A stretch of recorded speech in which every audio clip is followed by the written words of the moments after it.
Hello friends, study classes में आप सबका स्वागत है। आज का हमारा टॉपिक है फोटोसिंथेसिस।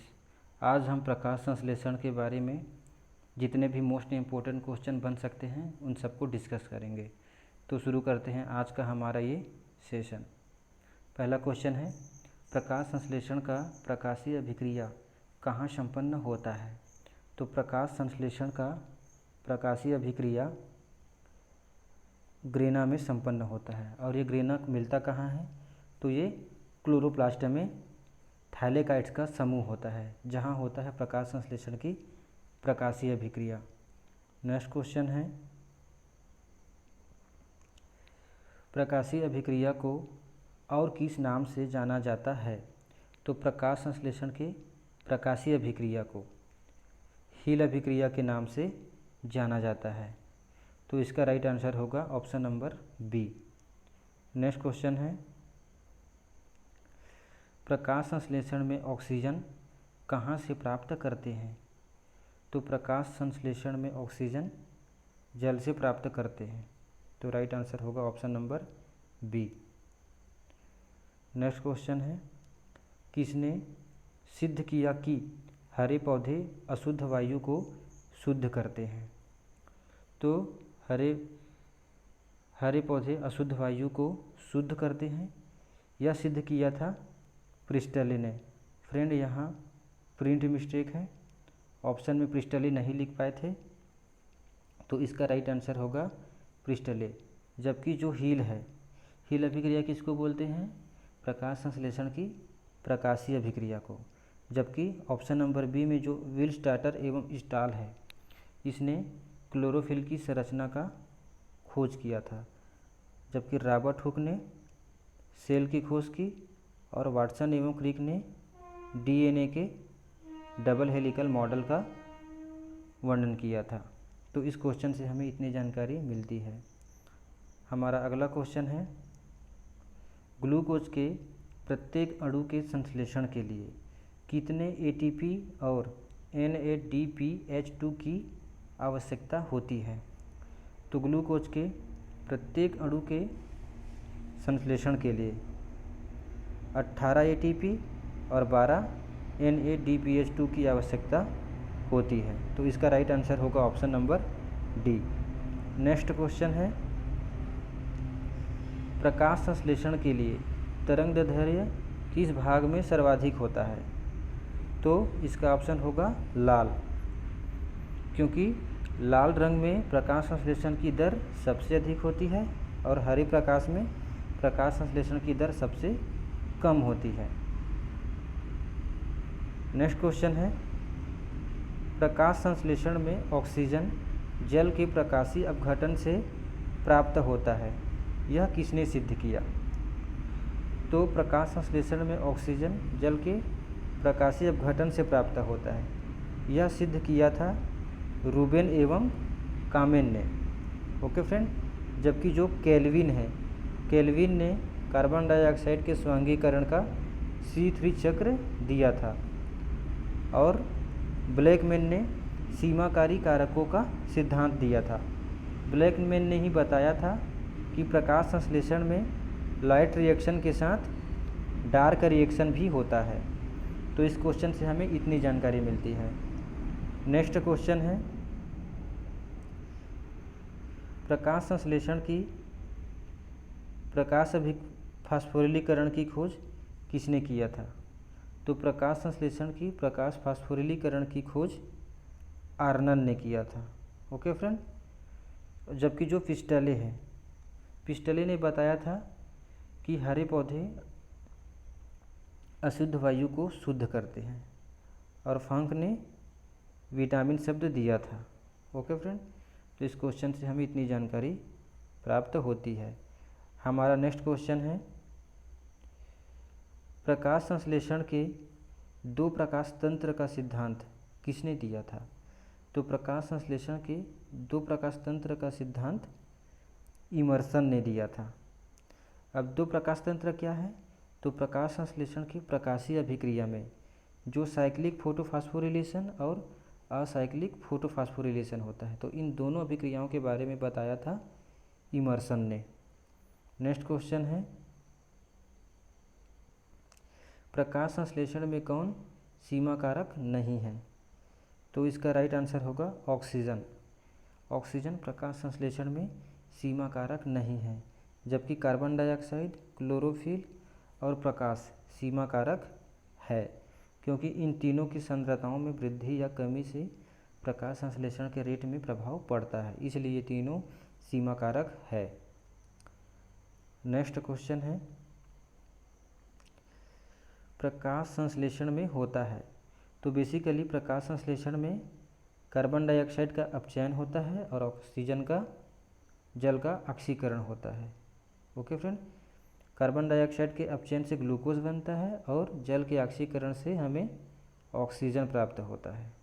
तो इसका राइट आंसर होगा option number B. Next question है,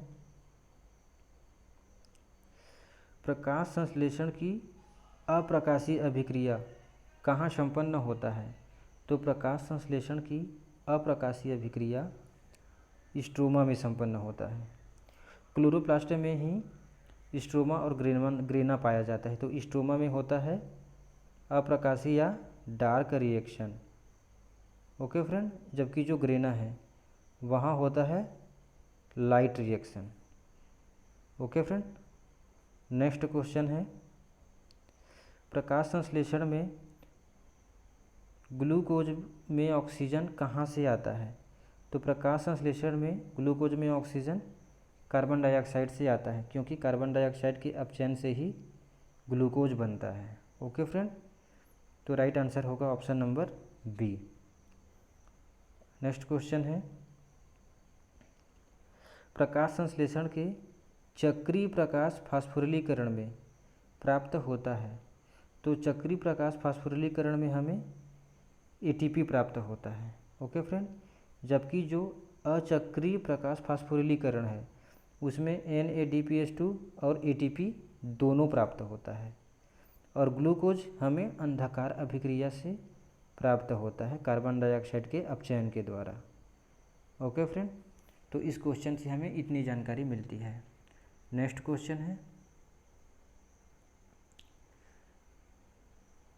कौन सा तत्व ऑक्सीजन निकासी के लिए आवश्यक है? तो ऑक्सीजन निकासी के लिए आवश्यक है मैग्नीज। यहाँ प्रिंट मिस्टेक हो गया है, ये मैग्नीशियम ऑप्शन नहीं होगा, इसका राइट आंसर होगा मैग्नीज। जबकि जो मैग्नीशियम है वो क्लोरोफिल के केंद्र में पाया जाता है, और जो नाइट्रोजन है वो प्रोटीन सिंथेसिस के लिए आवश्यक है, और आयरन हीमोग्लोबिन में पाया जाता है, और आयरन की कमी से क्या होता है? एनीमिया रोग होता है। ओके फ्रेंड, नेक्स्ट क्वेश्चन है, प्रकाश संश्लेषण की दृष्टि से सक्रिय तरंगदैर्ध्य परास है। तो इसका राइट आंसर होगा 400 से 700 nanometre. Okay friend, next question है, प्रकाश संश्लेषण की प्रकाशीय अभिक्रिया के परिणाम है, मतलब प्रकाश संश्लेषण के प्रकाशीय अभिक्रिया में क्या बनता है? तो प्रकाशीय अभिक्रिया में हमें ATP और NADPH2 दोनों प्राप्त होता है। तो इसका राइट आंसर होगा ऑप्शन नंबर सी, ए और बी दोनों। ओके फ्रेंड, नेक्स्ट क्वेश्चन है, प्रकाश संश्लेषण के उत्पादों का स्थानांतरण होता है। तो प्रकाश संश्लेषण के उत्पादों का स्थानांतरण चालनी नलिकाओं द्वारा होता है। नेक्स्ट क्वेश्चन है, पौधों में वह तत्व जो शर्करा के स्थानांतरण के लिए आवश्यक है। तो इसका राइट आंसर होगा option number B, boron. Option number D, boron. तो पौधों में जो प्रकाश संश्लेषण के बाद ग्लूकोज या शर्करा बनता है उसको स्थानांतरण करने में बोरान की महत्वपूर्ण भूमिका होती है। नेक्स्ट क्वेश्चन है, उच्च पादपों में कार्बोहाइड्रेट का स्थानांतरण किस रूप में होता है?